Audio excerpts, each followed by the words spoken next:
जय श्री कृष्ण। आप सभी का हमारे YouTube चैनल पर हार्दिक स्वागत है। आज की इस वीडियो में आप सभी सुनेंगे हलखष्टी व्रत का महत्व और साथ ही सुनेंगे उसकी पौराणिक कथा। तो आइए सुनते हैं। भाद्रपद माह के कृष्ण पक्ष की खष्टी को यह पर्व भगवान श्री कृष्ण के ज्येष्ठ भ्राता श्री बलराम जी के जन्मोत्सव के रूप में मनाया जाता है। यह व्रत संतान की रक्षा, दीर्घायु और सुख समृद्धि के लिए माताओं द्वारा रखा जाता है। इस दिन भगवान बलराम का जन्म दिवस भी मनाया जाता है, इसलिए इसे बलराम जयंती के रूप में भी मनाया जाता है। इस दिन हल का जोता हुआ अन्न नहीं खाया जाता है। अब आइए सुनते हैं पौराणिक कथा। तो पौराणिक कथा के अनुसार प्राचीन काल में एक ग्वालिन थी। उसका प्रसव काल अत्यंत निकट था। एक ओर वह प्रसव से व्याकुल थी तो दूसरी ओर उसका मन गौरस बेचने में लगा हुआ था। उसने सोचा कि यदि प्रसव हो गया तो गौरस यूं ही पड़ा रह जाएगा।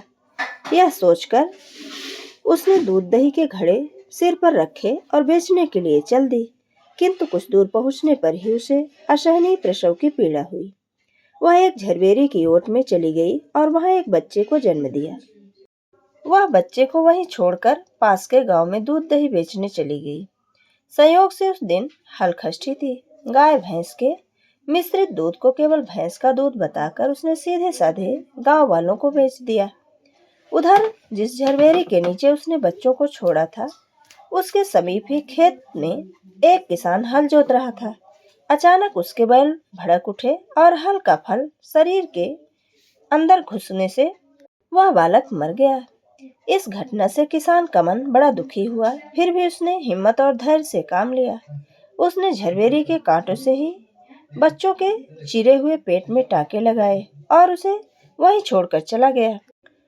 कुछ देर बाद ग्वालिन दूध बेचकर वहां आ पहुंची। बच्चे की ऐसी दशा देखकर उसे समझते देर नहीं लगी कि यह सब उसके पाप की सजा है। वह सोचने लगी कि यदि मैंने झूठ बोलकर गाय का दूध न बेचा होता और गांव की स्त्रियों का धर्म नष्ट न किया होता तो मेरे बच्चे की यह दशा नहीं होती। अतः मुझे लौटकर सब बातें गांव वालों को बताकर प्रायश्चित करना चाहिए।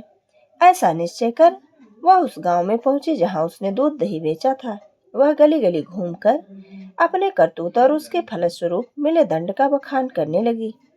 तब स्त्रियों ने स्वधर्म रक्षार्थ और उस पर रहम खाकर उसे क्षमा कर दिया और आशीर्वाद दिया।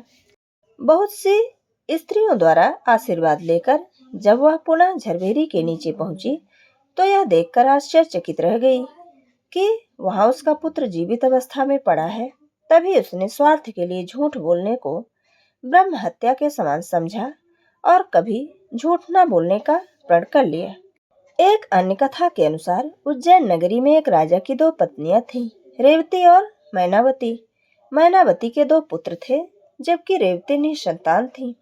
ईर्ष्या के कारण रेवती ने मैनावती से झूठ बोलकर उसको मायके भेज दिया और उसके दोनों पुत्रों को मारकर जंगल में फेंक दिया।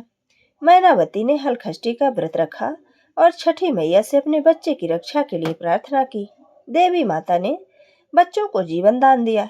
जब रेवती को अपनी गलती का एहसास हुआ तो उसने भी हलखष्टी का व्रत रखना शुरू कर दिया और जल्द ही उसे पुत्र की प्राप्ति हुई। ये थी हलखष्टी व्रत की पौराणिक कथा। वीडियो अगर पसंद आए तो लाइक जरूर करें और मित्रों के बीच में शेयर करना बिल्कुल न भूलें। जय श्री कृष्ण। धन्यवाद।